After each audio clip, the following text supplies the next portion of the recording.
कोई लोग पार्क में डांस कर रहे हैं, कोई कहाँ डांस कर रहे हैं, वो फर्स्ट 2 लाइंस पे।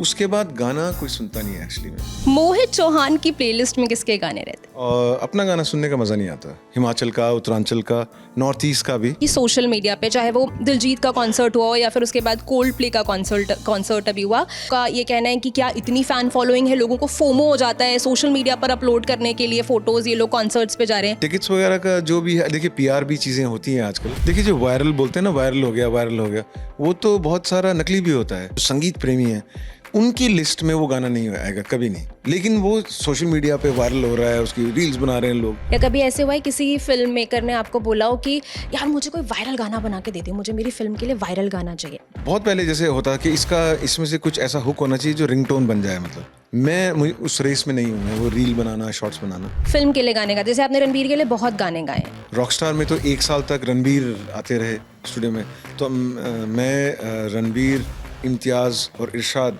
हम लोग इकट्ठे जाते थे बॉम्बे से। आपने सलमान के लिए भी गाया है गाना, तो क्या वो प्रेशर भी रहता है कि आप किसी ऐसे सुपरस्टार के लिए जब गाना गा रहे होते तो? नहीं, वो प्रेशर फालतू है, उसमें तो कोई।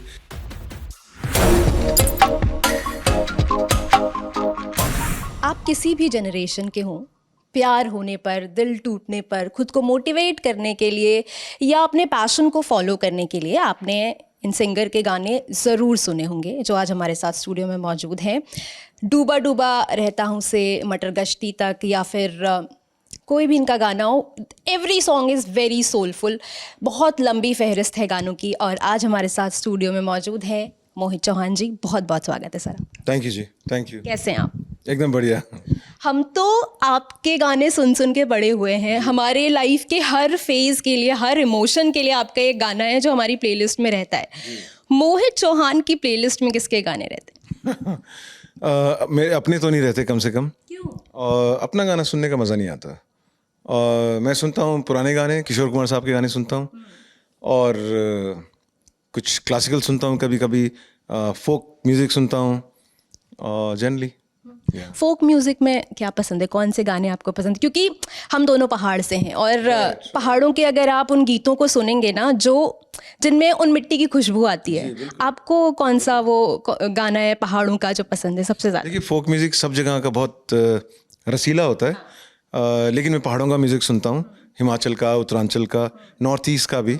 और अभी रिसेंटली मैंने एक उत्तरांचली गाना भी गाया है, झुमेलो करके। तो पहाड़ों का जो फोक म्यूजिक है उसमें बड़ा लिल्ट होता है एक, और सुकून आता है उसमें, तो वो सुनता हूँ मोस्टली। अब हम आते हैं कथाकार पर। आप उसके लिए टूर कर रहे हैं, उसका 18th एडिशन जो है वो शुरू होने वाला है। क्या है कथाकार, और कौन कौन से शहरों में आप टूर करने वाले हैं, कौन कौन परफॉर्म करने वाले हैं, प्लीज़ बताइए हमारे दर्शकों। ओके, कथाकार जो है 18th एडिशन हो रहा है इस बार। कल 31st, कल फर्स्ट पहला दिन होगा, 31st को इनाग्रेशन है फेस्टिवल का, और 31st है, फिर परसों है 1 फरवरी और 2 फरवरी, 3 दिन है दिल्ली में सुंदर नर्सरी में। और ये 18th एडिशन है। This is one of the biggest oral story telling festival हमारे देश का, और हम लोग पूरी दुनिया से स्टोरी टेलर्स बुलाते हैं, हिंदुस्तान के भी होते हैं। और जो कहानी सुनाने का जो एक हमारा ट्रेडिशन है, हमारा कल्चर है, हर बच्चे ने अपनी नाना नानी से, दादा दादी से कहानियाँ सुनी होती हैं, चाहे वो पुराने वक्त की कहानियाँ हों, राजाओं की कहानियाँ हों, लेजेंड्स की कहानियाँ हों, हमारे माइथोलॉजी में से कहानियाँ हों। तो वो कहानी जो सुन के आपको अपना कल्चर, अपना ट्रेडिशन, चीज़ें पता, विजडम आता है बहुत सारा। तो वो जो ट्रेडिशन है मौखिक स्टोरी टेलिंग का, उसको ज़िंदा रखने के लिए हमने ये फेस्टिवल चलाया है, जो अभी ये 18th एडिशन हो रहा है। तो इसमें स्टोरी टेलर्स आ रहे हैं पूरी दुनिया से, इस्टोनिया से, लिथुआनिया से, अफ्रीका से। और हमारी हमारी जो फिल्में हैं वो भी एक बहुत बड़ा मीडियम है स्टोरी टेलिंग का। तो हमारा एक सेगमेंट रहता है जिसमें हम फिल्मी जगत के लोग बुलाते हैं, और वो लोग बात करते हैं स्टेज पर, story telling through movies, through films. तो उसमें इस बार जैसे इम्तियाज़ अली हैं, जो पेट्रन भी हैं हमारे, वो भी आ रहे हैं, कल वो भी होंगे इम्तियाज़ अली। कल मेरा उनके साथ बातचीत होगा वहाँ पर। और लकी अली साहब हैं कल, वो बात करेंगे स्टोरी टेलिंग थ्रू म्यूज़िक, और उनका जो अपना एक तरीका है स्टोरी टेलिंग का अपने गानों के थ्रू, वो करेंगे। और राजस्थान के कुटले खान जो हैं वो फोक राजस्थानी करेंगे कल। उसके बाद परसों हैं अनुराग बासु हैं, और भूपिंदर सिंह बब्बल जो अर्जन वैली जिन्होंने गाना गाया है वो परफॉर्म करेंगे पंजाबी फोक म्यूज़िक। और अनुराग बासु हैं, और फिर डे और स्टोरी टेलिंग होगी डेली उनसे पहले। और डे आफ्टर 2 तारीख को जो है क्लोजिंग वाले दिन, उस दिन साजिद अली हैं जो इम्तियाज़ अली के छोटे भाई हैं, उन्होंने लैला मजनू फिल्म बनाई थी, तो वो भी बात करेंगे फिल्मों की और उनका अपना कैसा नज़रिया है उस बारे में, स्टोरी टेलिंग के बारे में। और उस दिन एक बहुत अच्छे कवाल हैं, उस दिन बसंत पंचमी भी है, तो हम लोग बसंत सेलिब्रेट कर रहे हैं। ये कवाल हैं रामपुर के जो बसंत के गाने गाते हैं, अमीर खुसरो साहब के जो लिखे हुए हैं औलिया साहब की शान में, तो वो गाएंगे वो और बसंत के गीत। और उस दिन ताबा चाके हैं, ताबा चाके जो हैं वो एक यंग अरुणाचली म्यूजिशियन है, सिंगर सॉन्ग राइटर हैं, यंग हैं, और वो अपने बैंड के साथ कुछ अरुणाचली फोक गाना और हिंदी गीत जो वो खुद लिखते हैं वो गाएंगे। और तो ऐसा हमारा जो है लाइनअप है, बहुत इंटरेस्टिंग है। तो मैं दरख्वास्त है लोगों से आप आएँ, come with your families, come with your kids, because वो एक परिवार के साथ बैठ के इंजॉय करने वाला जगह है। और सुंदर नर्सरी में है जो निज़ामुद्दीन में है, तो इट्स अ बहुत सुंदर वेन्यू है, ओपन एयर वेन्यू है, मौसम बहुत अच्छा है, चांद तारे ऊपर होंगे तो उसके नीचे बैठ के कहानी सुनना, संगीत सुनना, तो वो एंजॉय। आप सोचिए, इमेजिन करने में इतना अच्छा लग रहा है कि खुले आसमान के नीचे बैठकर आप इतने दिग्गज कलाकारों को सुन रहे हैं, उनकी बातें जान रहे हैं। तो टिकट्स वगैरह कैसे बुक करनी है? क्या? हाँ, टिकट्स भी आप बुक कर सकते हो, इस पे है टिकट्स किस पे बुक माई शो पे टिकट्स हैं और इनसाइडर पे टिकट्स हैं, और टिकट्स वेन्यू पर भी मिल जाएंगे। तो कोई लोग जो ऑनलाइन नहीं ले पाएंगे वो जब वेन्यू पे आएंगे सुंदर नर्सरी, वहाँ भी टिकट्स अवेलेबल होंगे। तो गाइज़, अगर आप लाइव सुनना चाहते हैं मोहित चौहान को और उन सभी दिग्गज कलाकारों को जिनके बारे में अभी बात हुई, तो आप टिकट बुक करा सकते हैं। अच्छा, जैसे आप ये स्टोरी टेलिंग का जो टूर है वो कर रहे हैं, हाल ही में कॉन्सर्ट्स को लेकर बहुत ज़्यादा चर्चाएं हुई, मैं आऊँगी उस सवाल मैं पे। एक बात ऐड कर देता हूँ इसमें, जो ये स्टोरी टेलिंग जो हमारा फेस्टिवल है कथाकार, ये पहली बार इस साल 3 और शहरों में जाएगा। जैसे कि शिमला जाएगा 6 फरवरी को, वो शिमला में है, गेटी थिएटर में होगा, जिसमें भी स्टोरी टेलिंग होगी और गाना होगा, फिल्मी जगत के कोई हैं उनसे बातचीत होगी। और फिर जयपुर में है और जोधपुर में है इस बार, तो इस बार it's travelling across the country. तो वापस आती हूँ मैं सवाल पे। जी, कॉन्सर्ट्स की बात कर रहे थे, जैसे बहुत सारी ना हमने रील्स वीडियोस ऐसी देखी सोशल मीडिया पे, चाहे वो दिलजीत का कॉन्सर्ट हुआ हो या फिर उसके बाद कोल्ड प्ले का कॉन्सर्ट अभी हुआ, लोग टिकट्स बुक करा रहे हैं, टिकट्स मिल नहीं रही है, इतनी मारामारी हो रही है। तो बहुत सारे लोगों का ये कहना है कि ये मार्केटिंग स्ट्रैटेजी है, PR गिमिक है, और बहुत सारे लोगों का ये कहना है कि क्या इतनी फ़ैन फॉलोइंग है, लोगों को फोमो हो जाता है सोशल मीडिया पर अपलोड करने के लिए फ़ोटोज़, ये लोग कॉन्सर्ट्स पे जा रहे हैं। आप किस नज़रिए से देखते हैं, आप किस लेंस से देखते हैं इस तरह की जो मारामारी है टिकट्स को लेकर, इन सब चीज़ों को? देखिए, उस बारे में तो मैं क्या बोल सकता हूँ, लेकिन ये कि कॉन्सर्ट जो है उसमें जो संगीत प्रेमी हैं और जिसका कॉन्सर्ट है उसका संगीत अगर आपको अच्छा लगता है तो लोग जाते हैं। और टिकट्स वगैरह का जो भी है, देखिए PR भी चीज़ें होती हैं आजकल, पर एग्जैक्टली क्या है उस पर तो difficult to comment on that, मुझे 2 दशक से ज़्यादा हो गया है आपको इंडस्ट्री में। 25 साल हो गए। जी, हाँ। मैं ना ये समझना चाहती हूँ, एक समय वो था जब इंटरनेट का उतना एक्सेस नहीं था, गाने हम वो वॉकी टॉक उस पे सुनते थे, वॉकमैन आता था उस पे सुनते थे, या फिर हेडफोन लगा के सुनते थे, CDs पे सुना जाता था, कैसेट ला के सुने जाते थे। वो टाइम था जब आप गाने सुनते थे, आप गानों में रम जाते थे, आप गानों को फील करते थे। अभी ना वो टाइम स्पैन लोगों का बहुत कम हो गया है। रील में 30 सेकंड का एक गाने की लाइन सुनकर लोग उसकी तरफ अट्रैक्ट होते हैं, लेकिन जब वापस पूरे गाने पे जाते हैं तो वो गाना उतना सोलफुल महसूस नहीं होता जितना वो एक टुकड़ा बनाया गया होता है। इस तरह के सॉन्ग मेकिंग को लेकर आप क्या कहेंगे? उसमें मेरे ख्याल से प्रॉब्लम ये है कि जो गाने हैं वो ऑर्गेनिक तरीके से नहीं बनाए जा रहे हैं। वो जो लोग बना रहे हैं वो जो सहज एक आप कैसा फील करते हैं, आपका क्या स्टाइल है गाना बनाने का, कौन सा आप फॉलो करते हैं, जो म्यूज़िक का जो जॉनर है। जैसे कोई गज़ल सिंगर है, अगर वो चाहेगा कि मुझे रील चाहिए और मैं एकदम तड़क भड़क वाला गाना बनाऊं, तो फिर वो उसकी आवाज़ पे उसके सूट नहीं करेगा। तो अपना अपना जो तरीका है उस वो ऑर्गेनिक आदमी करेगा तो सोलफुल रहता है। अगर आप खाली रील्स बनाने के लिए या लोगों को अट्रैक्ट करने के लिए कुछ ऐसे हुक्स बना देते हैं गानों में, लेकिन जब आप पूरा गाना सुनते हैं तो वो उसका वो आनंद नहीं आता है कुछ। तो मुझे लगता है वो कहीं पर वो सोशल मीडिया पे जो लोगों का अटेंशन स्पैन जो बहुत कम होता है, उसको केटर करने के लिए लोग गाना बनाते हैं, ना कि गाना बनाने के लिए गाना बनाते हैं। अगर आप गाना बनाने के लिए गाना बनाओ तो लोगों को उसमें सोल नज़र आएगा। अगर आप सोचो कि मुझे केटर करना है लोगों को, तो उसमें फिर जो सुनने वाला है उसको वो मालूम पड़ जाता है कि ये चमक धमक थोड़ी सी है, जब आप पूरा देखेंगे तो आपको उतना आनंद नहीं आएगा। तो मुझे लगता है वो ऑर्गेनिक चीज़ें जो हैं वो ज़्यादा लोगों के दिल को टच करती हैं, और ओरिजिनलिटी जो है, दो चीज़ें हैं। तो जहाँ तक मेरा एक्सपीरियंस है ना। तो आपको लगता है कि ये कहीं ना कहीं एसेंस को, गाने की सोल को मार देता है, ये जो ट्रिक्स होती हैं कि वायरल हो जाए एक बार गाना, फिर उसके बाद पूरे गाने पे जब लोग आएंगे तो कोई एक्सपीरियंस मिले ना मिले, makers don't care about it. तो आपको लग रहा है ये एसेंस को, सोल को मार देता है? देखिए, जो वायरल बोलते हैं ना, वायरल हो गया, वायरल हो गया, वो तो बहुत सारा नकली भी होता है। वायरल किया जाता है ना, वायरल कराया जाता है ना। तो वो हर चीज़ जो सोशल मीडिया पे वायरल हो गई है जी, इतने मिलियन व्यूज़ हो गए हैं, ये सब, उस पे मुझे वो टेस्ट नहीं होता उसका एक्चुअली में। कई बार मैं देखता हूँ बहुत सारे गाने हैं जो बहुत सारे मिलियन व्यूज़ हो गए हैं, लेकिन जो मेरे लोग जिनको मैं जानता हूँ जो संगीत प्रेमी हैं, उनकी लिस्ट में वो गाना नहीं आएगा कभी नहीं। वो लोग जब लॉन्ग ड्राइव पे जा रहे हैं और जब वो संगीत की बात कर रहे हैं, तो वो गाना जो है वो उनकी लिस्ट में कहीं भी फीचर नहीं करता।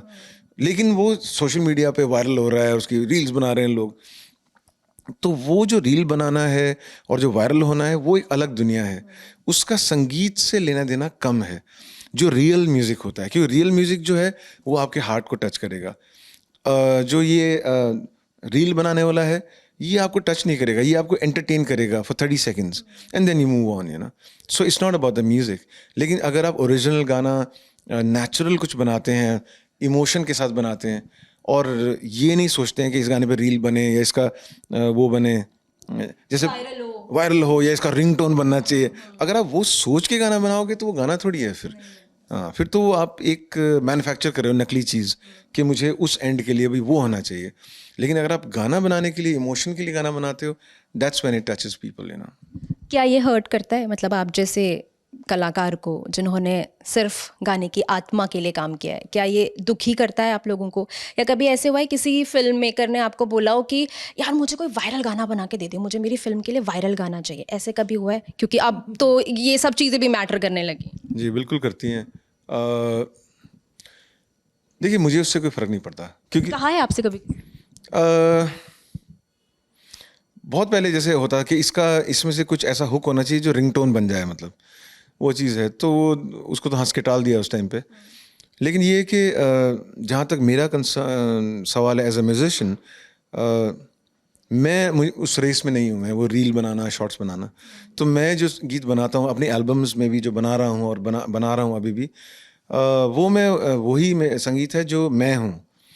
वो कमर्शियल से या सोशल मीडिया से इन्फ्लुएंस नहीं है। और तो इसलिए उसका जो अंडर करंट है, जैसे गुंचा गाना है, आजकल रील में ये बहुत चल रहा है, लेकिन हाँ, तो गुंचा गाना जब मैंने बनाया था, वो तो मैंने घर में बना दिया गाना, और फिर मैंने अपने दोस्त को सुनाया। कैसे, इसका किस्सा सुनाइए ना सर, मेरा बहुत फेवरेट गाना है। मैं पहाड़ों में ट्रैवल कर रहा था बहुत दिन से, और किन्नौर में था, ऊपर हाई ऑल्टीट्यूड में, माउंटेन्स में। तो वहाँ घूम फिर के ट्रैक व्रैक करके हम लोग दिल्ली आ गए वापस। तो मेरे साथ एक दो दोस्त और थे। तो दिल्ली में घर में हम लोग खाना वाना बना रहे थे, 3-4 लड़के ही थे बस, और कोई भी नहीं था। खाना बना रहे थे and generally having a get together. तो उस टाइम पे सडनली गिटार प्लग करके ना ये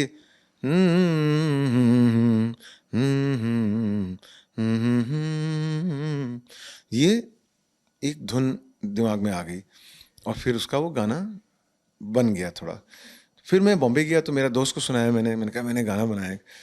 तो वो फिल्म बना रहे थे उन दिनों, तो उन्होंने कहा अरे ये गाना तो मेरी पिक्चर में जा सकता है, क्योंकि मेरी पिक्चर लखनऊ बेस्ड है और उसमें गज़लनुमा गाना जो है और मेरे पास सिचुएशन भी है एक ऐसा, तो फिर वो फिल्म में चला गया। तो ना वो गाना जो था वो तो रील्स वगैरह का सवाल ही पैदा नहीं होता, वो तो मैंने अपने, हाँ मैंने अपनी धुन में बनाया गाना। लेकिन जब मैं कॉन्सर्ट करने लग गया, उसके बाद नॉर्मल कॉन्सर्ट कर रहा हूँ, तो मैं अपने गाने गा रहा हूँ, तो बीच में ना बहुत सारे लोग आके मुझे कुछ कहते हैं, जिसमें गाना गा रहा हूँ कि आप वो गा दीजिए, वो गा दीजिए। तो कई बार मैंने कहा कि आप मुझे लिख के दे दो, कि मुझे सुनाई नहीं दे रहा है शोर में। तो वो पर्ची खोलता था ना, तो गुंचा लिखा होता था उस पर। तो फिर मुझे रियलाइज़ हुआ कि जो आप दिल से बनाते हो, नेचुरल बनाते हो, नॉट फॉर व्यूज़ या इतने मिलियन व्यूज़ नहीं, आपका उसमें अपनापन है। और फिर वो, क्योंकि गानों का अपना किस्मत होता है, और वो सहजता अगर आप रखोगे तो वो गाना ना ट्रैवल करता है। और उस गाने को अभी मैं महसूस करता हूँ कि इतने लोगों को टच किया है उस गाने ने, और जबकि वो बनाया था एकदम नॉर्मल अपनी धुन में जैसे आदमी रहता है। ये नहीं कि मुझे वायरल करना है तो मुझे ऐसा गाना बनाना चाहिए, ऐसा कुछ भी नहीं था। लेकिन अब वो गाना क्योंकि उसमें ऑर्गेनिक फील है, इसलिए वो वायरल होता है, या आप लोग बात, जनरेशन में जी जी, और वो चलता रहेगा। जैसा कि हमारी पुरानी फिल्मों के गाने हैं, अभी भी अंताक्षरी खेलते हैं तो आप पुरानी पिक्चरों के गाने ही गाते हो, सबसे आसान वही आते हैं दिमाग में। उनके इंटरल्यूड भी याद हैं, उनका इंट्रो भी याद है, उनके अंतरे भी याद हैं, जबकि वो गाना आपने सुना नहीं है 10 साल से, क्योंकि उनका जो सहजता है उसमें वो बहुत है। तो म्यूज़िक की तो वो ब्यूटी है ना, इमोशन जो है उसमें। तो वो अगर सोशल मीडिया से इन्फ्लुएंस होगा तो वो रहेगा नहीं, तो वो किसी की सॉन्ग लिस्ट में नहीं आएगा। वो मिलियन व्यूज़ हो जाते हैं, लोग उस पर शॉर्ट्स बना देते हैं, रील्स बना देते हैं, कोई लोग पार्क में डांस कर रहे हैं, कोई कहाँ डांस कर रहे हैं, वो फर्स्ट 2 लाइन्स पे। उसके बाद गाना कोई सुनता नहीं है एक्चुअली में। तो फिर वो जो वो गाना बनाता है, फिर उसका भी वो जो वो बढ़ता नहीं है, मतलब कि पीपल नो कि हाँ गाना बनाया उन्होंने, लेकिन वो नहीं बढ़ता कि, है ना, ऐसा वो लेगेसी नहीं क्रिएट हो पाती। नहीं हो पाती है। वो कमर्शियल चीज़ है, वो आती है ऐसे चली जाती है। जैसे आपने इसके बारे में बताया, गुंचा के बारे में, और कौन सा ऐसा गाना है जो आपने एकदम दिल से ऐसे ही बैठे बैठे बना दिया, लेकिन वो लोगों को बहुत ज़्यादा पसंद आया, लोगों के दिल में उतर गया, आपने सोचा भी नहीं था शायद बनाते समय कि ये इतना लोगों को पसंद आएगा? और कौन सा है ऐसा गाना? जैसे माय नहीं मेरी है मेरा गाना जो है, अब वो इंस्पायर्ड है एक फोक गाने से, बहुत लूजली, लेकिन वो मेरा कॉम्पोजिशन है, और मैं कॉलेज में उसको कैंटीन में बैठ के गाया करता था। वो गाना फिर वो धीरे धीरे बहुत साल मेरे पास रहा, फिर वो एल्बम में चला गया, और अब वो गाना फिल्मी दुनिया के ही बहुत सारे सिंगर्स ने उसको गा दिया है। तो लेकिन मैं उस गाने को, मेरा एल्बम का गाना है वो, फितूर नाम से मेरी एल्बम है, उसमें वो सबसे पहले लोगों ने सुना उस गाने को, और उसके बाद कितने लोगों ने उसको गाया आगे। तो वो भी जब मैंने रिकॉर्ड किया था तो मुझे लगा था मैं, ये पहाड़ी नुमा गाना है और उसमें पंजाबी पहाड़ी फ्लेवर है, और खुद नहीं आदमी को महसूस होता कि क्या होगा इसका। लेकिन मैं मानता हूँ कि जो गाने होते हैं वो कश्तियों की तरह हैं, तो बन गया तो उसको छोड़ दिया पानी में, फिर वो जाता है अपना डेस्टिनी पे।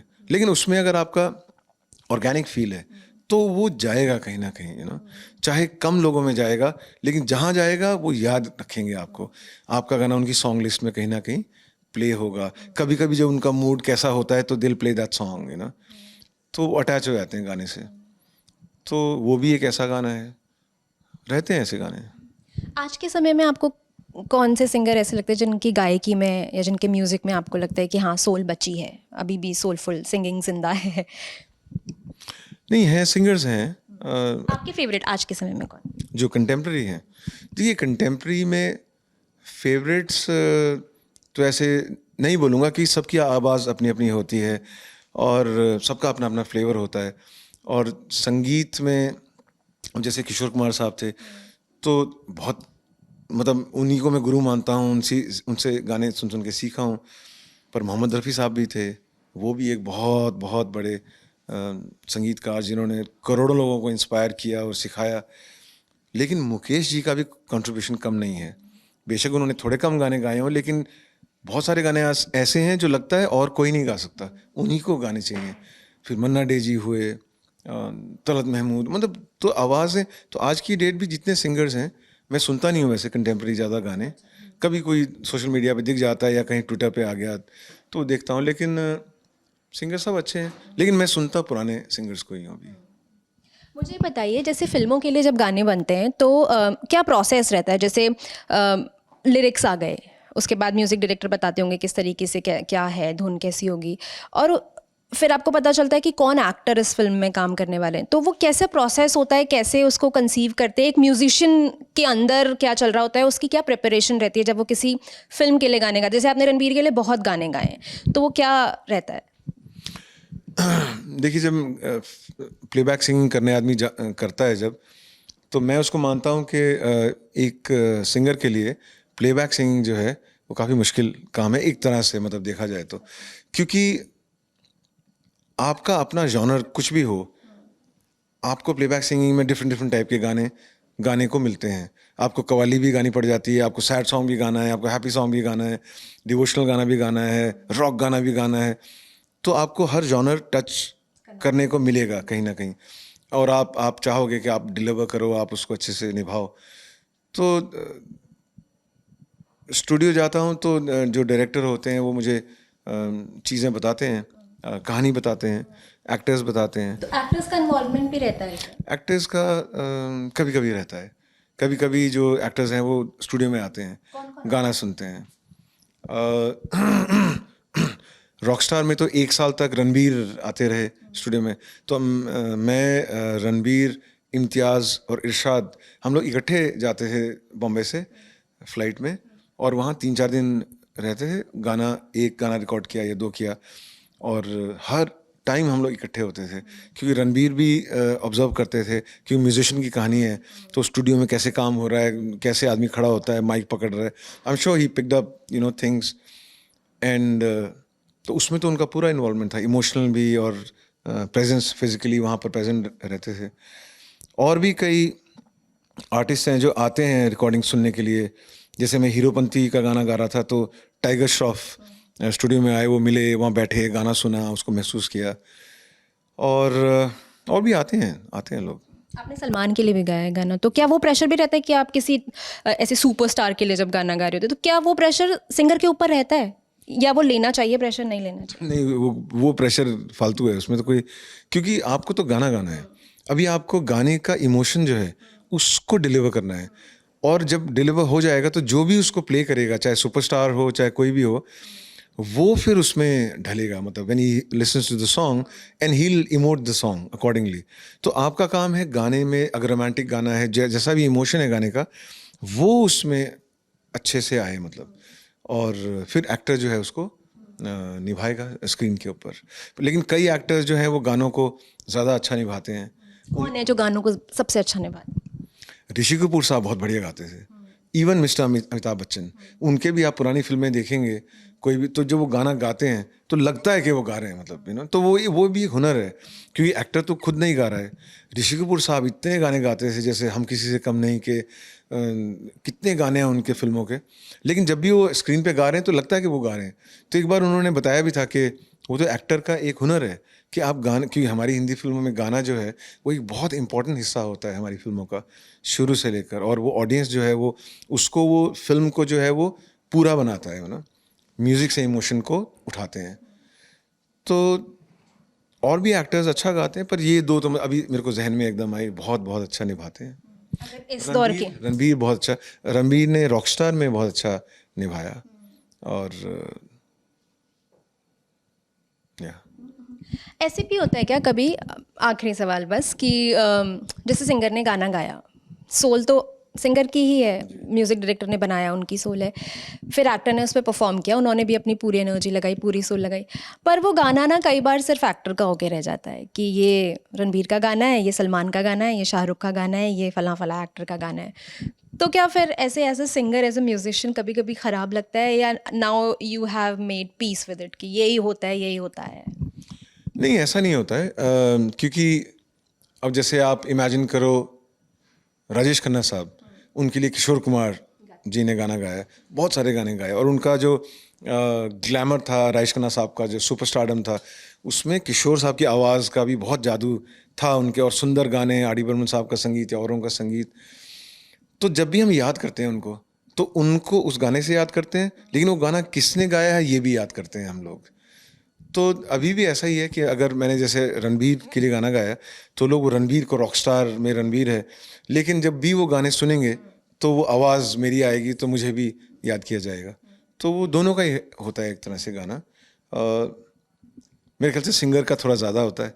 और होना भी चाहिए। और इनफैक्ट अब एक चीज़ जो अच्छी होने लगी वो कि अवार्ड फंक्शंस में सिंगर्स को भी उतना ही रिकग्निशन मिलने लगा है जितना देखिए, जब आप पिक्चर देखने जाते हैं तो आपने हॉल में पिक्चर देखी, उसके बाद आप घर चले गए, उसके बाद 6 महीने तक आप वो गाना सुन रहे हैं, तो आवाज़ तो जो सिंगर की सुन रहे हैं आप, फिर उसमें एक्टर नहीं है। लेकिन एक्टर तो तभी है जब आप स्क्रीन पे उनको देखेंगे। तो गाना जो है वो इंडिपेंडेंट ऑफ द स्क्रीन भी रहता है।